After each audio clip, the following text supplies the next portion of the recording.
What is up? Good morning. Happy hump day. Happy Wednesday. Oh boy. This is the not so good coffee, but it's still good. Coffee's like pizza. It's really hard to F up coffee. If it's like first thing in the morning and you're pissed off because MLB is still in a lockout. Freaking clowns. What's up, Dan? Ed? Coffee is a good idea right about now. Definitely. I've got my Badger gear on. Thinking of buying a gimbal for my phone. I don't even know what a gimbal is. Got my Badger gear on, celebrating a huge win last night, beating Purdue. I wanted to go to the game, and then I realized I was on Hobby Hotline, which I forgot to promote yesterday morning. See how I am. And I would have had to buy tickets on the secondary market, which were probably pricey because both teams are now in the top 10 in the college basketball rankings. And I skipped out last Hobby Hotline appearance, and then I had just flip-flopped dates to do last night. So I'm like, I better stick to my date. A gimbal is used to make stable viewing for videography. Gotcha. Are those the little like suction cups on the back of cell phones? What's up, Jenny? Good morning. Like you might see in walking tour videos. Gotcha. I have like a gun, like a gun to, and I don't have it with me, but it's like a handheld, because I've played around with various like tripods and different things, but I can never like get a nice steady, and I wanted like something handheld, so it's almost like it's shaped like a gun, and you put your, it's got the thing up here clasp in your phone, and then you just hold on and do one of those things. So it's been working well. What's up, Jeremy? Zach, good morning. Diego, what's up? You do hold it like that, but it stabilizes it. Okay, sounds good. So that's pretty similar then to what I have. So Badgers big win, exciting game, fun finish.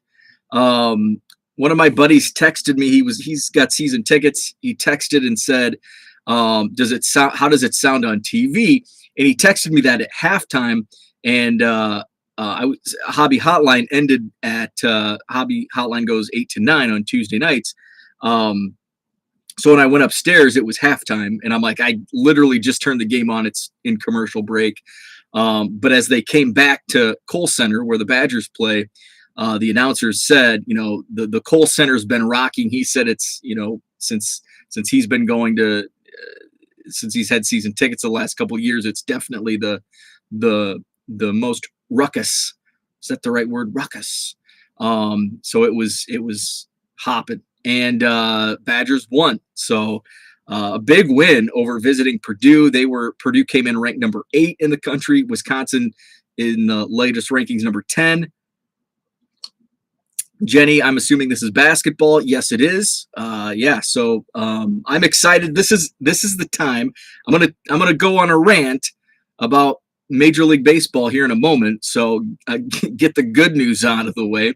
So, and I mentioned this on Hobby Hotline. Like March Madness really is its own delay for me for baseball. What's up, David? I'm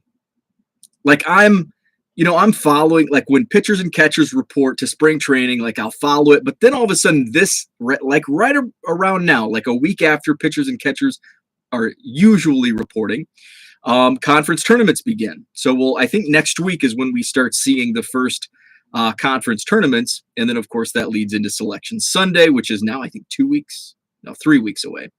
And then we go into March Madness, which takes that's what I watch. I don't watch spring training games, and my focus is on college b-ball. And so that kind of, and especially when Wisconsin is good, or really any of the Big Ten teams I follow, which I consider myself following: Wisconsin, Iowa, and Illinois. Illinois recently, just because of their head coach, which I've talked about. He was a longtime assistant at my alma mater at Western Illinois, and he's a great guy, Brad Underwood. What's up, Herman? So I do follow Illinois, and one of the players on the Illini is a family friend. His parents are friends going back. So I do root for the Illini when they're not playing Wisconsin. And then when Iowa and Illinois, I used to be like a diehard Iowa Hawkeyes fan and hated Illinois. Now it's like, I don't really care. Beat each other up. I don't care. So I will follow those teams. Dan asked on Twitter, have the Big Ten teams played like shit lately in the tournament? And it's kind of like there's so many teams that get into the tournament from the Big Ten, usually like 7, 8 teams. So usually, one or two make deep runs. A couple get upset. So I wanted to look at the bracket just to see, the most recent tournament last year, 2021. Michigan made the Final Four run. But 2 number 2 seeds lost in the first round. Ohio State was upset by number 15, Oral Roberts, and who was there was, I think, another number 2 seed was upset. Now, Illinois was probably, that was one of the biggest disappointments because they had a 1 seed and then they lost in the second round, but they had a matchup against Loyola, which, that's a tough matchup coming in as a number 8 seed. So it's kind of like a couple teams will make a run and a couple teams will bow out early. So overall, it'd be kind of hard. Like, how do you quantify, whether or not it was a subpar showing? I guess you could go straight on seeds. Did the teams that were supposed to win, or were they upset? Yesterday, I was watching a new YouTube channel of the Dallas Card Show pickups. As soon as he said this is an eBay 1 of 1, I shut him off. No time for those types. Absolutely, I completely agree. I will not buy if eBay 1 of 1 is in the title, even if it's a card that's great price and it's one I want, I will not buy. Big Ten has definitely underperformed overall. Yeah, but here's the thing. I guess yes, yeah. If you put it straight seed. And upsets, probably. I'd have to go. It'd be an interesting case study to go back. It wouldn't take much time. Just go back, I don't know, 10 years and just see what the last 10 years say. I'd be interested to find out. And another, even though, some people will say, well, yeah, Michigan made the Final Four, but they were a number 1 seed. They were supposed to get there. But then you can't use that same argument against a team getting upset. I guess you could, but it's still hard to get to the Final Four, whether or not you're a 1 seed or a 4 seed. It's still the NCAA tournament is unlike any other postseason. Single elimination. You've got mismatches. You've got teams playing. Teams that they're not familiar with the style.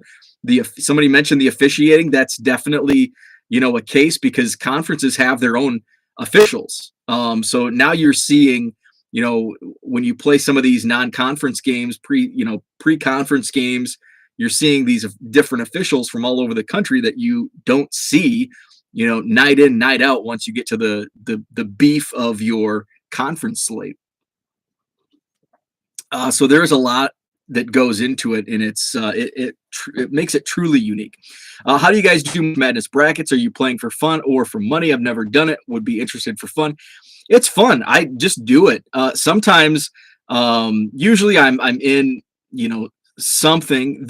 I don't know how I'm going to approach it this year because, I work from home, work for myself, work from home. In the past it's been, work office pools. Sometimes I have some friends, throw in some money. I've always done it for money, with the exception of the 3 years I actually worked in college athletics, because that is an NCAA violation. So, for 3 years, I would fill one out for fun just at home. But didn't play for prizes or money. I'll give any card channel a watch, but I'm very particular about what hooks me back. Well, I'm glad that I've hooked you back, Ed. I'm glad that I've hooked you back. So yesterday, before I get into my rant about MLB lockout carrying on, Did some more pulling. I posted some pictures on Twitter. I showed off the Eddie Murray rookie card from 78 Tops. What else was in there? There was some vintage 1960 Tops rookies, Pumpsy Green. There were three total, I think, from 1960 Tops. There was a Dak Prescott rated rookie. That was a nice, and it was top loaded. Most of the cards that are in here, in these boxes, are just kind of randomly put in boxes. Sometimes they're just mishmash. You never know what you're going to get. So that was kind of cool. What else was in there? There were two, the Christian Ponder booklet, which I looked up. I was looking up comps, and there's not really any sold comps, because booklets, I love booklets. I love Cubs booklets. But they're expensive. Like I never pull the trigger on Cubs booklets because they're always a couple $100. So I looked up, I'm like, I'm curious what this Christian Ponder, because it's number, I think it's a rookie. Because the ones, there's only a few. There's four listed on eBay, and they're all numbered 299. I guess one's numbered to 25. And that's a 2011, but it's the same as all the other ones that are listed as 2012. But they're all over the place. Like the cheapest one is $55. And these are of 299s from 2012. Mine's 2011, and it's numbered to 30, I think. So this one's $50, one's 85, one's 140, and then one's 190. Well, the number to 25 is 190. So those are just listings. So then we go to sold. And what are the sold prices? Sold items. There's only two. One's just kind of a random duel with Ryan Mallett, numbered to 40. It sold for like $20 at auction. And then another one was a part of a lot, but I don't know if it was in it. That lot sold for 150. So I have no idea what I'm going to price it at. So we'll see. There was a Ponder, then there was another one. I don't know if it was a booklet. I don't think it was a booklet. But it was one of those thick, like triple threads or cards like that. Jenny says, LOL, who thinks Ponder is worth that? They don't watch the Vikings. And how long has Ponder he's been out of football for so long, but that's the crazy thing about booklets, because they're really, like, even though they're numbered to the ones that are on eBay numbered to 299, they're pretty rare. So even like when I look up Cubs booklets, it's, still like for guys like that, $100, $200. And it's like, I'm not going to spend that kind of money. It's kind of like superfractors. I've had like a true superfractor on my want list, and it doesn't really matter who it is. But it's like, I'm not going to pay $200 for Albert Almora superfractor. But then if I want like a good player, I'm going to spend $1,000, and I'm not going to do that either. So I'm just SOL, I guess. So a booklet and superfractor still on my want list. I think I have some Cubs booklets, some smaller ones. But I'd like, when I do shop, I'd like to get like Javi Baez, or somebody, a player that, I don't want to get just a cheap one that doesn't really have much value to me in my collection. Maybe it's because his wife is so popular, Sam Ponder on the NFL broadcast. Maybe that's the appeal to Christian Ponder cards. I don't know. I was shocked when I saw those prices. I was shocked. But also none of those have sold either. So there are no true sold Ponder Viking booklets. So some good stuff. I continue to pull out more and more like boxes of modern. There was a box with a stack of first year Prism basketball. Yeah, no rookies, no I shouldn't say no superstars, because there were there was Magic Johnson, there was Allen Iverson from 2012 Prism the first year. Those were, during the pandemic, those were, fortunately, I had stacked away in boxes that I thought were worthless. And then all of a sudden I start hearing all this talk about Prism basketball, and it's like, oh, this is $100 card. This is a $300 card. This is a $50 card. And so I made really good money out of cards that I thought were commons, and that likely, had I done a card show and wanted basketball, those cards would have been in my 25-cent boxes because I didn't want to have anything to do with basketball. Now, when I get these collections, I'm a little smarter and do some comp checking before I put cards in the 25-cent boxes. So was going through a lot of modern stuff, which that's the difference between this lot that I bought and the first one a month ago. Was the first one had a lot of just like, and I kind of like when they're just in those random boxes, not like storage, not like card boxes, but just random, just thrown in. Now I don't want them thrown in because then there's damage issues, but just kind of, you never know what's in there. And it's like it's a treasure hunt. And all of a sudden it's like, hey, this is a $20 card that's just kind of tossed in this box. There wasn't much of that in this lot that I bought. There were a few. The first one, there was a ton, and I threw away like this lot. Like there's not much I'm throwing away. A lot of the commons are going into, hopefully, fingers crossed. By the way, I've had a listing on Facebook Marketplace for like 200,000 commons for $250. Great deal. I would buy it if somebody would list that in my area. I've had a lot of like, I'll give you 100. I was ready to move it for 150 last weekend. I had somebody say, I'll do 100. I responded 150 and it's a deal. They said no.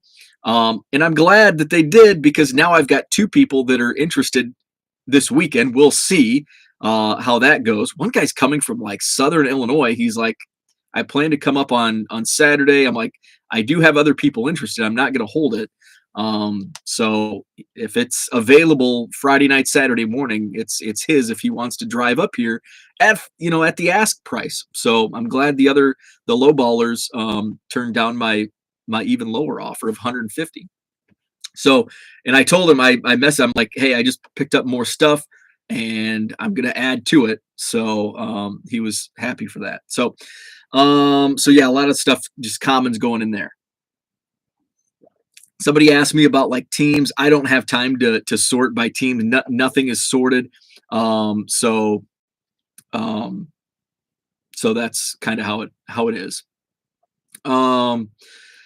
So MLB, I was optimistic yesterday. I thought we were going to be celebrating at 5 p.m., 4 p.m. yesterday afternoon. Hey, they finally came to a deal.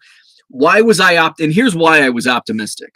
Because they had the deadline set. What is today? Wednesday. They had the deadline set for what? Monday night. They were negotiating. Hey, they finally had some sense of urgency on Monday, and they went back and forth. Excuse me. They went back and forth, and they were actually negotiating like they were gonna, like baseball depended on them, where they hadn't done that in the previous 4 months. That's what pissed me off the most was, hey, we don't want to miss baseball. And this is coming from just a guy that consumes it on TV or a couple games at the ballpark. Like, come on. Like, you guys, this is how you earn a freaking living. And you're not just, I know it's important to get what you want in these negotiations, but the opportunity cost is enormous. Because you're pissing off your loyal fans like me and people that are watching this video that may lose interest if this goes any longer than right now. 2 regular season series are canceled. If it goes further and further, like the more, like you're losing people every day, you're losing more and more fans. That's not just money today. That's money for tomorrow and next week and next month and next year and the next 5 years. Remember 1994? Jesus H. Remember 1994? And how many people walked away from the game of baseball in 1994?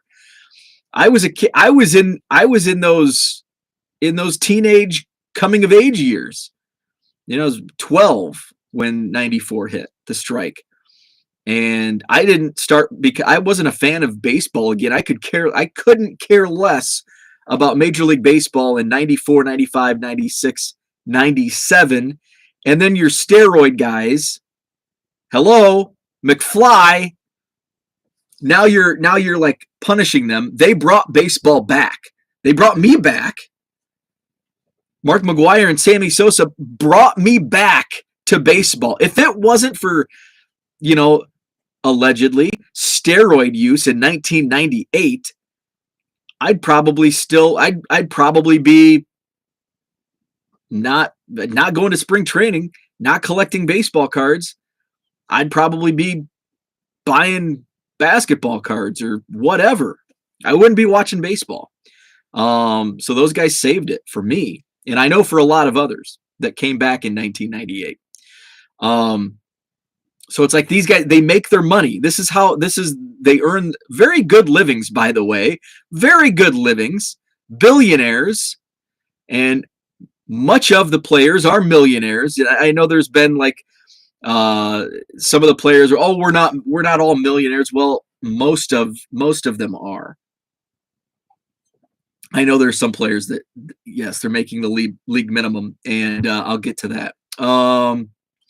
Let's see. You were optimistic because they're adults that should be able to figure this out, like they need their jobs like the average person. I'm considering minor league baseball video package and just watch them. So that's the one, there is going to be minor league baseball. I was so pissed off yesterday when the news came that the players are leaving, and like we're not accepting. The owners put their foot in the ground and put their anchor down and said, this is our best and final. And the players said, no deal, we're going home. I was so effing pissed. That it's like, screw it. I'm not going to Arizona. I'm not giving them any of my freaking money. I don't care if it's minor league or not. I'm not going. I'm not going to support this game. That's my initial thought. But I love baseball, and I can't just give up on my love. So hopefully these a-holes get it together and come up with a deal. And not any more than 2 regular season series are canceled. And we just push back our, opening. I think it's April 7th is where it's set right now. So hopefully, hopefully they come to a deal. I'm going to get to the chat real quick. Ed says owners may be more disliked, but I blame both sides. I agree. I think ultimately it's the leadership. It's Rob Manfred. He's a clown. Rob Manfred is the worst commissioner in all pro sports. Major League Baseball, as much as I love Major League Baseball, it's the worst run pro sports organization in the world, probably. I don't know like the professional rugby or lacrosse or any of those, cricket. But it's terrible. At least here, it's the worst run. Like, it's like we're stuck in. I know baseball is a historic game, but you know what? It's not the 1950s anymore. We need to get out of that baseball history mindset. Like, we've got to move on. I know baseball is this sacred America's pastime. It's not America's pastime anymore. It's not. That's long gone. This isn't the 1950s. We've got to move past that, baseball. We've got to move. The NBA. Look what the NBA has done in just 3 decades. I mean, basketball, the NBA was cast off as basically how we view soccer for the most part. Like, even soccer's having a come up. But look at where basketball was in the early 80s to where it is now and where it was 10 years ago. Like, look at this. David Stern was the man. David Stern was the man. Look at the NFL. Even though Roger Goodell, he's in clown college with Manfred, but look at the NFL. And the NFL's always been a big power sport for, at least in the 40 years that I've been following sports. But baseball, here we are. Baseball is the classic. Major League Baseball is the classic. It's the way it's always been done. Get out of that frickin' mindset, baseball. God, it pisses me off. And now I'm mad. Now I'm mad. Okay, I'm going to go to the chat. Calm down. Zach says, I've been thinking about this, but it feels like back in 94, people were collecting more for a long-term investment or fun. There weren't the means to flip to a wide audience. 94 was unique because the hobby crash, and we did see like a hobby crash in the 90s, actually started occurring before the strike. I was out of baseball collecting. Baseball, the strike in 94 wasn't like what turned me off. Well, it definitely turned me off, but it wasn't the contributing factor. It wasn't the major contributing factor. I had already gone to basketball. Why? Because David Stern and basketball, they were marketing it so well. And baseball has never done that. We're in the god darn 21st century, and baseball still acts like it's the frickin' golden age. I know the golden age is the golden age for a reason, but let's live in the now. This isn't the 1950s. We can get out the old dusty DVDs or go to YouTube and watch those old videos. It's not the golden age of the 50s anymore. Zach, back to your comment. So 94 was unique because there was a lot of, going back to the 80s in the hobby, there was a lot of investing in some of the collections I buy. Have like the look at people now, they're hoarding first Bowman cards. They're hoarding rookie cards. We saw that in the late 80s, the mid 80s. When I purchase collections in lots, sometimes I'll get those snap tight cases of 100 Terry Steinbach rookie cards or 100 Jay Buhner rookie cards because people were investing back in the late 80s. By 94, it was kind of, I think people had already, the writing was already on the wall. The writing began and I looked when Topps announced they were going to be a publicly traded company with the whole SPAC deal. When that news all broke, I started researching the history of some of the financials that was available during the time they were public, and they started seeing like a steep decline in 92, where 92 is kind of like 91 and 92 are kind of like the junkiest of the junk wax years. But we had already started seeing the card companies had already started seeing a steep decline in sales and interest by first quarter of 1992. So I think by 94, that was that investment mindset had kind of dissipated for the most part. I'm sure there were still people hanging on in hopes, when you have a stock that just tanks and it's like, I'm going to hang on to it because I know it's going to rebound. Will the card market really get hurt that bad if people still want the product? So this is a great question. This is and I have some thoughts on this. People may feel it's time to buy low. I don't know. So it's a little bit of both, actually. In my opinion, this is my opinion, where a lot of baseball cards can be had super cheap right now because not only is it off season, when's the best time to buy off season? Now we're in a lockout, and now it's like the worst of the worst news came out yesterday that now we have actual games, real games getting canceled, not just spring training games, real games. Now the worst news has hit that we're going to lose some games. So it's a good time to buy low. It's always a good time to buy low in the off season, and now you stack a lockout with canceled games. It's even better. But look at Series 1. Look at how popular Series 1 is in the middle of a lockout during the offseason. Series 1 is still being wiped from shelves. In past years, pre-pandemic, it's going to be that's how we're going to coin. I think that's going to be a new era in trading cards, is pre-pandemic, post-pandemic, pandemic. Pre-pandemic, we would see Top Series 1 on shelves stop. It was released two weeks ago. That stuff would still, some of those boxes that were stocked 2 weeks ago would still be on the shelf 2 weeks later, Top Series 1. And this isn't that long. We're talking 2019. And now I went week 1 on stock day, and there was a whole bunch, but I think I had got there right after it was stocked. picked up a few blasters. I went the following day because I wanted to buy more, and it was gone. Well, there were a few boxes left, but like that wall of 30 or 40 blasters on Friday afternoon was down to about 6 on Saturday at lunchtime, less than 24 hours difference. And last week, week 2, restock, I went on Friday afternoon, just a couple hours after it was stocked, completely wiped off. And I know this because I looked at the tags and they were empty spaces. They were wiped out. Somebody what, probably just in one transaction.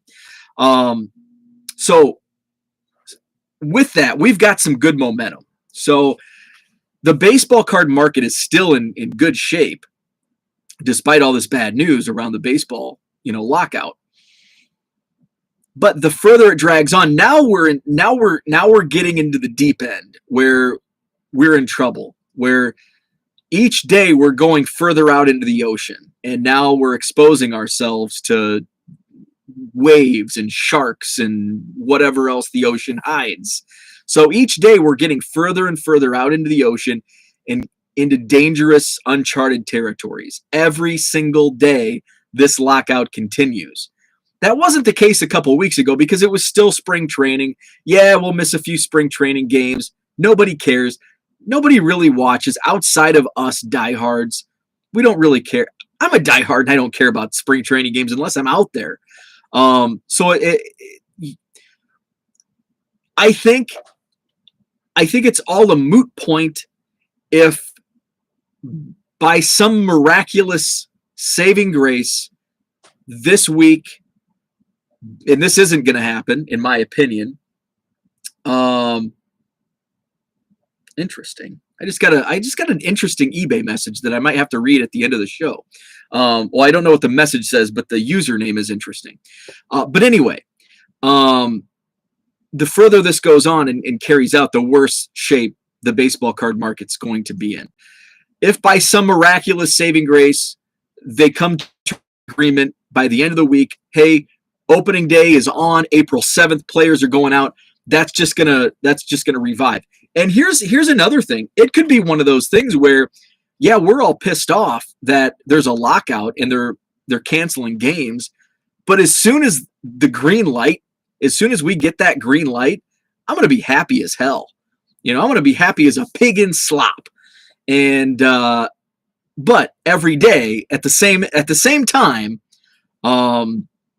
each day we go further and further into this is worse for the card market.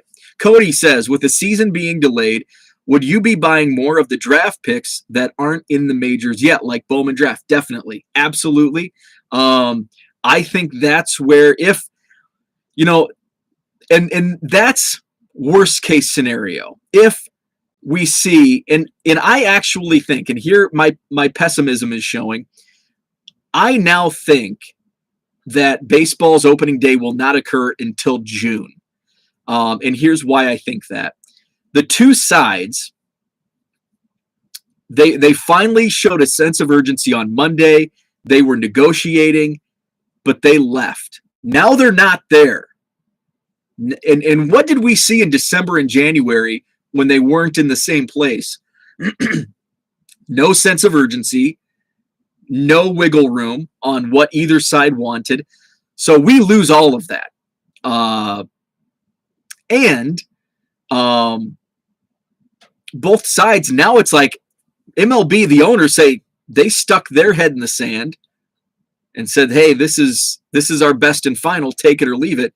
And the players said, no, F you. This is what we want. There's no wiggle room now.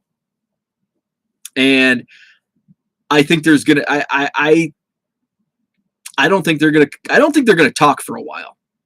And the players have said, hey, we're willing to sit out games. That's not good. And the owners have showed, hey, we're gonna cancel games. That's not good. So I don't think we're gonna have opening day until June. And there will be minor league baseball. So, Jason Dominguez is going to be playing baseball, and who Bobby Witt Jr., he was kind of a fringe. He'll probably be in AAA. So Will there be a bigger spotlight on minor league baseball? Absolutely. Like, look at what Diego said. Diego said in the chat, I'm considering buying minor league baseball video package, and I've heard others say the same. So there's going to be a spotlight on these prospects and these younger guys. So go back. If you have Bowman from the last couple years, there might be a spike once minor league baseball games start in April, and some of these guys get hot because they're not overshadowed by their big league brothers. They're going to be the only game in town, at least for the first win. And I think minor league baseball starts a week later. So if they somehow do come to an agreement and opening day is going to be on April 7th, I don't think it's going to impact it much. But if we do see opening day not until the summer, June or the summer, I think there's going to be a bigger spotlight on minor league players and those cards from the last couple years of those players. Johnny Boy Cards, what's up? Good morning. Thanks for jumping in the chat. Zach says, oh, shoot, I always, oh, I've got a lot of chat. I've got a lot of chat to catch up on. Let's see. Johnny Boy. Okay, Zach says cards were at their peak when we literally had no sports because of COVID. Such a weird time. It was truly bizarre. Straight execution. What's up? MLB War Chest has players making $5K a week during a strike. Once that runs dry, they will be more motivated. I hope that's the case. Thanks for jumping in. Hopefully they're motivated now. But I know apparently they're not. Plenty of quality summer baseball in my area, mini leagues and collegiate summer leagues. No need to give MLB any of my money. We've got a college summer league up here in Madison, the Mallards, hugely attended. One of the worst state baseball, got to be one of the worst stadiums in America. But 8,000 people show up to college games on a Wednesday night in July. It's crazy. They got a great beer selection, and of course it's Wisconsin, so brats and cheese are heavily available. And we had Pete Alonso a few years ago. We had Nico Horner just a couple years ago. So every once in a while, some great players come through. I had no idea who either of those guys were when they played, but they were here. David said, Boris absolutely ruining this for the average player. He's like the Putin of baseball. The owners have all the leverage. Just play. It sounded like the deal was pretty good for the players. I think the big sticking point was the CBD. The minimum salary, like that was great for the players. They moved it up to $700K. That was a great move on the owner's part. But they were really far apart on the CBT. I'm not educated enough on that stuff. I haven't read enough about it to really speak and give a fair opinion on it. But there were definitely parts by each party that were good for that were good overall, and that it showed they came together and agreed on something. But yeah, and then there was some stuff that they just stuck, dug their foot in and didn't give up. Diego says, I love baseball as well, but there are plenty of baseball in college minors that would love the extra support. Definitely. You'd save a lot not going to spring training, your money in a week of not shutting down your shop. Absolutely. But man, I need to go out there. I don't know if that, I think it's inevitable that I go. I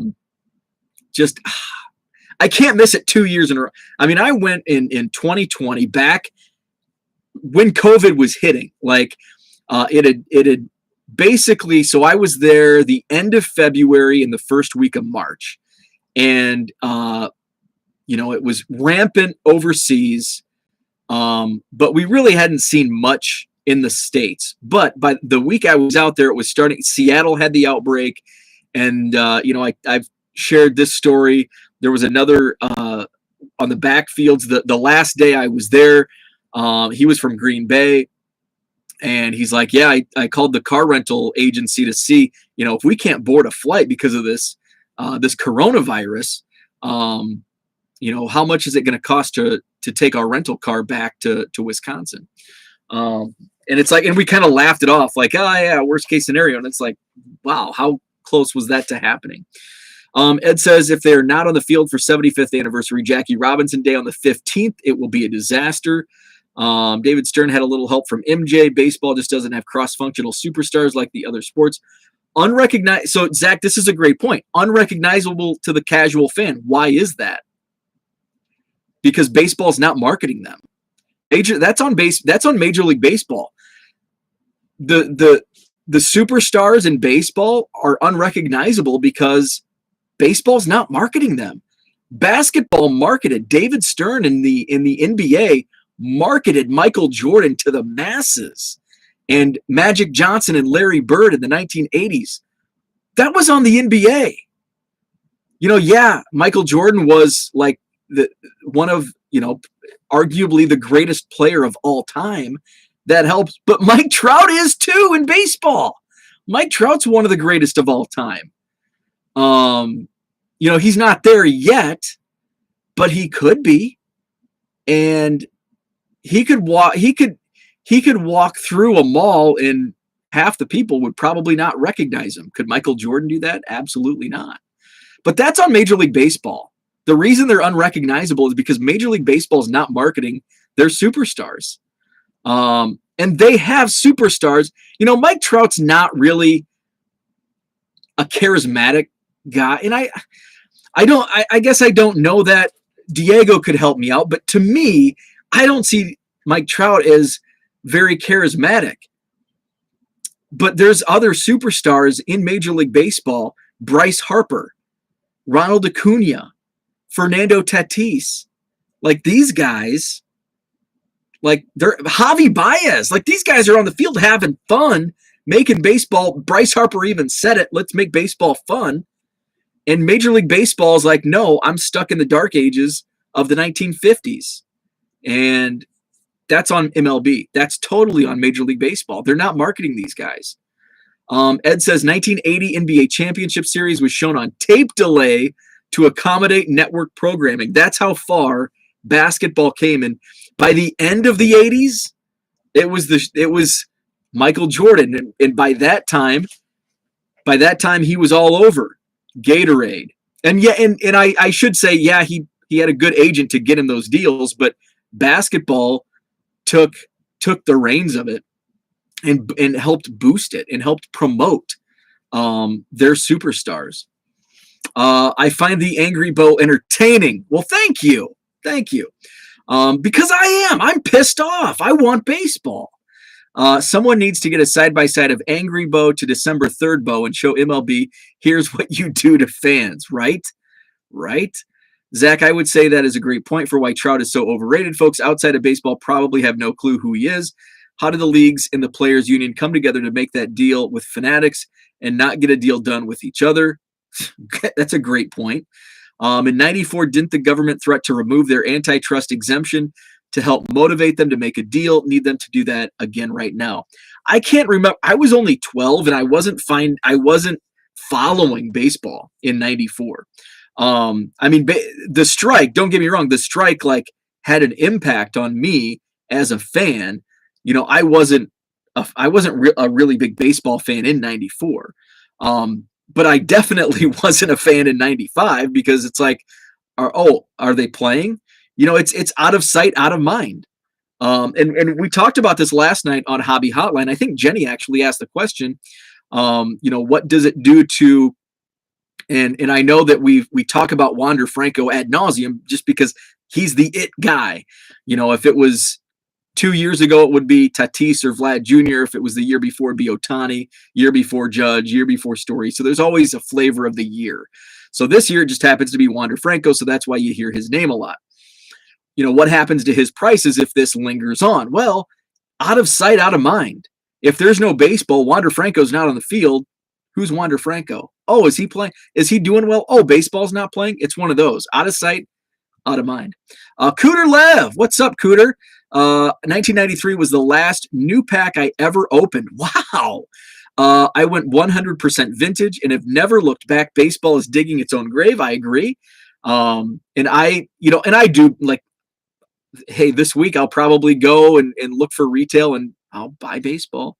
I'll buy new product. I'm stubborn, but I do love vintage. and I've always been, I shouldn't say always. I started appreciating vintage more a few years ago, and now it's kind of, for my Cubs collection, that's my main, if I go to a card show, more times than not, I'm coming home with vintage as opposed to anything modern. And I will buy if there's a good price. I bought a Chris Bryant slab rookie or a Javi auto or something like that. But I'm more, I'll gravitate more toward the vintage tables, and especially if they have tobacco cards. If they have, the old stuff, the pre-war, that's the table that I'm going to look at, not only because that's what I want to buy, but it's what I want to look at because I think it's really cool. I love those cards. Straight Execution says, I think the eras will be pre-Fanatics and post-Fanatics. Topps already telling dealers their allocation would be lowered. Wow. Would it be as hot without Wander?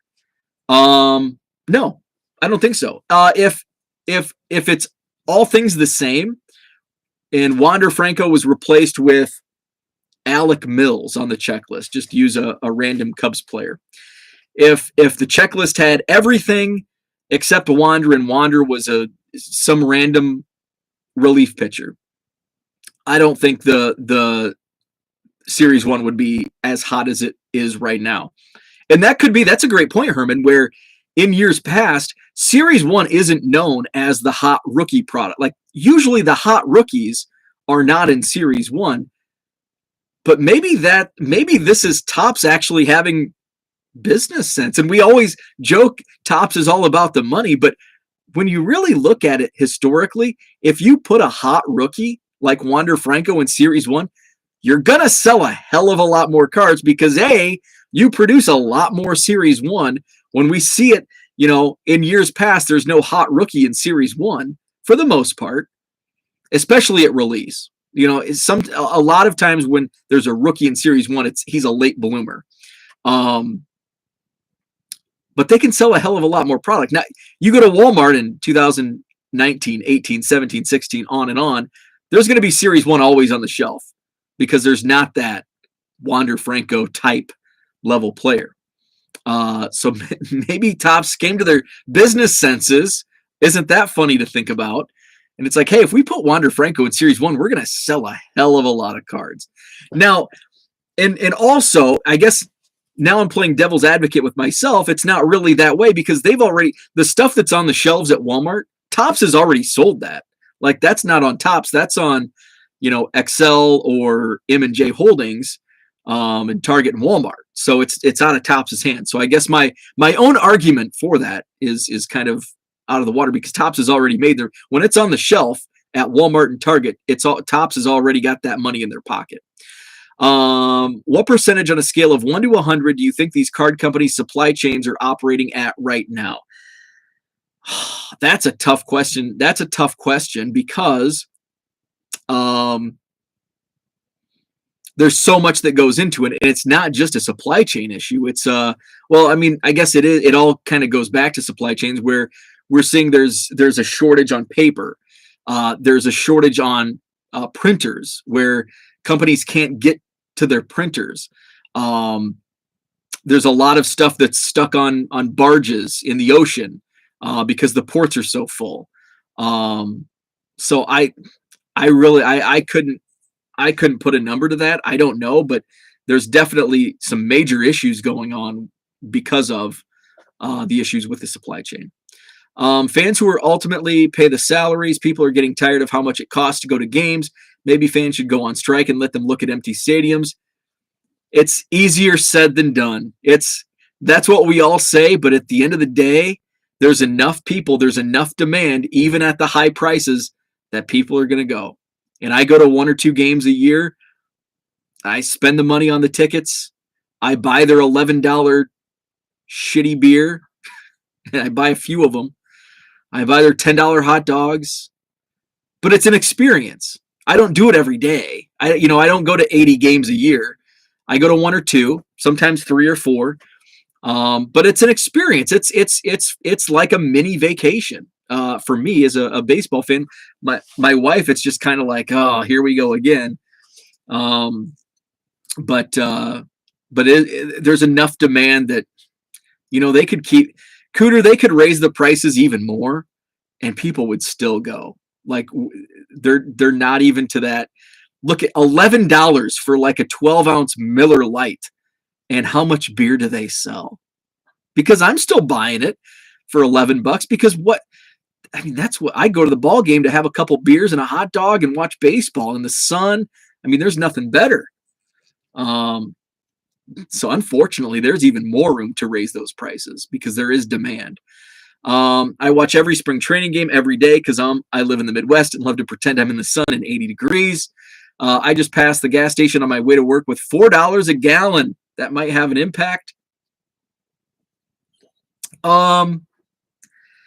Here's the funny thing, DR, about gas prices. We put way more stock into gas prices than what we really should. And I say that coming from a transportation background.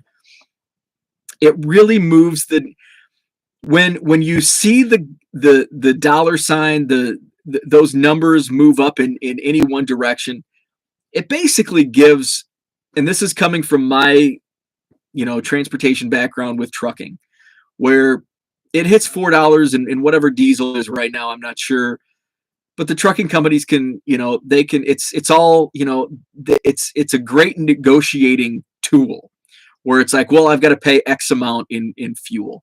And really at the end of the day, when the costs of shipping, like the actual cost of transporting goods from point A to point B, from $3 to $4 a gallon is kind of a blip on the radar. It really doesn't have.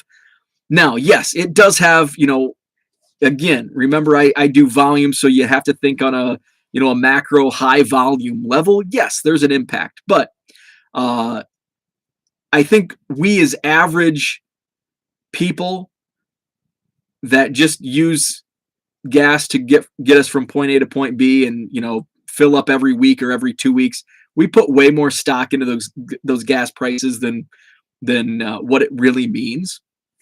And yeah, I mean, here we go. And I'm saying the difference between $3 and $4, and I'm trying to save a half a penny on penny sleeves in bulk. But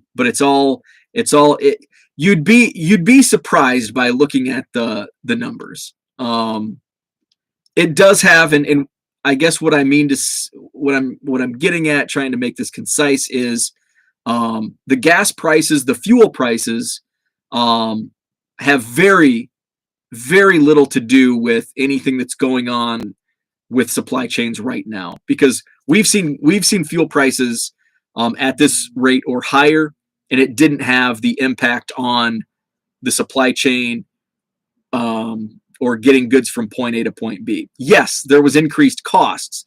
Companies would have to pay higher transportation. Trucking companies would have to pay more in fuel. So yes, it affected bottom lines, but it didn't disrupt the supply chain. So I guess that's what I'm trying to say, where I'm not trying to downplay the impact of higher fuel prices, but it doesn't have like a shutdown, slowdown. It's not going to delay. Higher fuel prices doesn't delay goods from getting from point A to point B. It doesn't shut down production. It just increases cost. I guess that's what I'm trying to say. Yes, there's a big financial impact, but when it comes down to the day-to-day transportation and actual production, it does not have an impact. So David says, I think it would be disastrous for RC cards, rookie cards. If no games played this season, Topps will probably use up everyone available in Series 2, and there will be no one remaining for update in 2023. That's another good point. God, I'm going on an hour. That's another good point, because I thought the same and it's all performance-based. Because look at COVID. I've got COVID fog. Not from having COVID, but the years, the months and years are blending together. 2020 where we had 2020 was the COVID main big COVID year where things were canceled. And we saw no rookies in update, right? In 2020 Topps update. We thought 2021 Topps Series 1, and I talked about it here on this very show, there's going to be a huge demand for Series 1 because this rookie class is going to be on fire. because there were so many hot prospect rookie cards in 2021 Series 1. Where are those prices? Because why? Performance wasn't there. There were no breakout rookies last year. Joe Adell, Cabrian Hayes, Nate Pearson, Casey Mize. Those guys all had rookies in Series 1. They were all top 10 or close, top 10 prospects in baseball, but they didn't perform. So it's all going to be performance-based. So, yeah, 2020 Topps Update kind of sucks, and I have a bunch of unopened boxes that I bought real cheap in hopes that, hey, maybe there's something that's going to be in there. DR, we get a lot of our gasoline from Russia. How many players do we see over to Japan or Korea to play? How many players say I'm retiring? What if Trout says he's going to retire? I don't think Trout will retire. I think we'll see some players go to Japan or Korea. It's not going to be like, I don't think we're going to see impactful talent. We're not going to see like Trout level players in Japan or Korea, but we could see like some fringe guys that are just going to say, hey, I'm going to go get paid overseas. I don't know if we'll see any guys retire unless they were already planning on retiring this year anyway. So I don't think we're going to see much of that. I think we'll see a few guys go to Japan or Korea. Maybe a couple guys say I'm going to retire and just not deal with it. But, it's not going to be like widespread panic where everybody's going overseas to play or retiring. Mike Trout is not one of the greatest of all time, sir. I think he's getting there. I will disagree on that. I definitely think Mike Trout is on a short list, and I don't know. In short is subjective. My short list could be 50 players, but he's climbing. He's definitely one of the greatest of this generation. And how many generations, going back of baseball have there been? 5? Go back to 8. Let's just go back to the start of the National League, 1876. What is that? 5 generations, 6 generations. So he's, of this, I don't even know how you would bookend a generation or an era, but Trout's one of the greatest. Mike Trout is an Eagles fan. Careful where you tread. Sammy Sosa was a superstar personality. Yes, he was. Baseball is the 3rd most popular sport right now. It's like trying to market Dominique Wilkins in the 80s. John Tesh and his NBC jingle kicked the effing door down and we fell in love. Basketball followed Jordan's lead. Jordan transformed marketing for all athletes. That's definitely. I'm rambling. 70s card show is fire. It was the Indian food from last night. No one cares about Wander outside of the hobby. I would say, yeah, you're probably right. Outside of the hobby and Tampa, the 7 Tampa Bay Rays fans there are. Since 2020, Topps best rookies have been in Series 1. Update has been trashed since then. And that's the COVID effect. That's just because since 2020, it's been upside down. Like the world has been upside down since 2020. Series 1 isn't about the hot rookie base. It's selling like crazy because the serial number Francos are selling for $3K. I think that's the main driver. 2020 couldn't do an update basically because of COVID ruining half the season. 2020, did we have baseball in 2020? Yes, we had half the season. We had like the second half of the season. It was that weird year in baseball. When did it start? Like July, end of June, July. I can't remember. Let's see. Judging by the haircuts and the fashion displayed I see at Walmart, it feels like 1985. The mullets are back. Depends on the company. Topps is having 0 issues. I wouldn't say 0. Topps is having issues. It's not as prevalent as, there you go, Upper Deck. Upper Deck is a different story. And why that's, hey, show me the money and they'll show you the honey. Fans aren't the only ones paying salaries. Non-fans pay as well due to advertising. How much are Zimas at the ballpark? Something different. Zach is out. Thanks, Zach. Adele Hayes. Bart. Yeah, Bart. Pache. Yeah, it was loaded. Japan and Korea aren't open countries due to pandemic right now. Oh, that's a great point. John brings up a great point. Their borders aren't even open. So I don't think players could even go to Japan or Korea. That's a great point. Jenny says buying my St. Paul Saints tickets right now. I'll have to get my Beloit Snappers tickets. So soapbox over. Deep breaths. 1 hour. Holy moly. 1 hour. I had a lot to get off my chest. I'm glad you bared with me and listened to my ranting today. Thank you so much. Tomorrow is Thursday. Less ranting. Hopefully I'll give you some more updates on Goodwill. Most of my car's still full. I'm juggling between shipping, between sorting. I've got cleaners coming on Friday. My wife's coming home on Saturday, and I've got a flippin' mess down here. So I've got to get to work.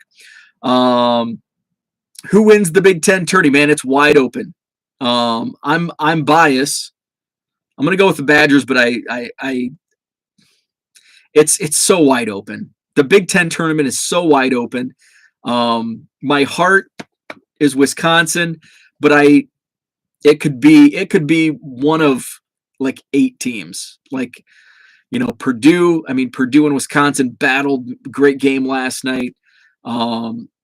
Let's see. Ohio State stunk. They lost to Nebraska last night. So, and they were a top 25 team.